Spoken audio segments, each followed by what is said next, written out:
Halo,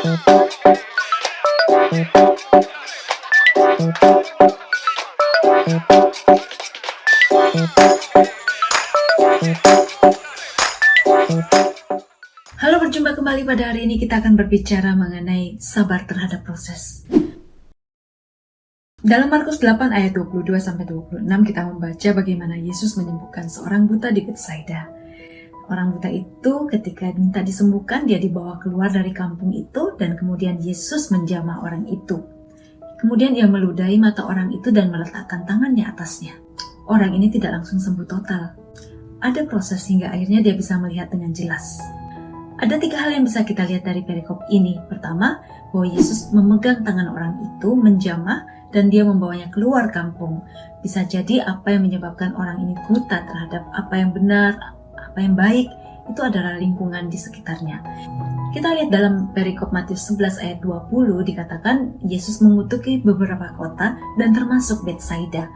Bisa jadi apa yang terjadi di dalam lingkungan tersebut di Betsaida itu telah membutakan hati orang ini, sehingga dia tidak dapat melihat apa yang baik dan benar. Oleh sebab itu, Yesus memisahkan dia, menarik dia keluar dulu dari lingkungan yang membutakan, barulah ia disembuhkan.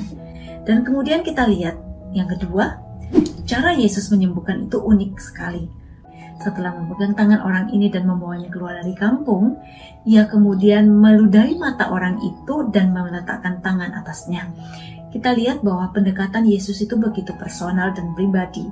Tidak menganggap atau mengeneralisasi semua kasus. Semua orang adalah pribadi yang unik yang berharga di hadapan Tuhan. Oleh sebab itu, ini juga bisa menjadi suatu teladan buat kita di dalam melayani. Hendaklah kita juga memberikan hati kita secara personal bagi orang-orang yang kita layani. Baik dan benar bagi orang lain, bisa saja Tuhan memberikan suatu penawaran yang lain buat kita. Oleh sebab itu, tetaplah punya relasi sehingga kita mengenal bagaimana Yesus memimpin kita dan melakukan karya-karyanya di dalam hidup kita. Dan yang ketiga adalah semua itu butuh proses. Kita lihat bahwa orang buta itu tidak langsung sembuh, tapi ketika Yesus mendoakan kembali, barulah dia bisa melihat dengan jelas. Demikian juga di dalam hidup kita. Kita juga berproses. Kalau hari ini kita masih gagal, janganlah kecil hati, kita bangkit kembali. Apabila kita juga melayani orang lain, maka kita tidak harus perlu melihat hasilnya hari ini saat ini juga. Bisa jadi hasilnya adalah orang-orang lain yang melihat bahwa sudah ada perubahan di dalam diri orang-orang yang kita doakan, mungkin bisa 1 bulan, 2 bulan, ataupun 1 tahun ke depan.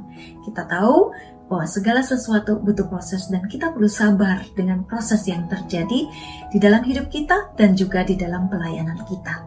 Sebab itu tetaplah setia melayani, tetaplah setia mengikutinya.